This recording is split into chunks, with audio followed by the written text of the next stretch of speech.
Hey guys, in this video, I'm gonna show you how to fix can't install app from Play Store. So let's get into it. Number 1. Check that you have a strong Wi-Fi or mobile data connection. It's best if you can connect to a Wi-Fi network.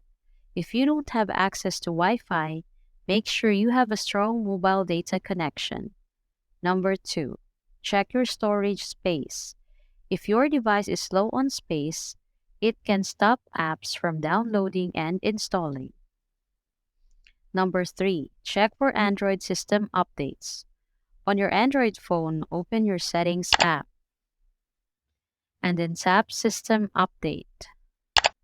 Your update status appears. Follow the on-screen instructions to download or install updates. So that's all for this video, guys. If this video was helpful, please give us a like. And don't forget to subscribe to our channel so you don't miss out our new uploads. Thanks for watching, and I will see you in the next one.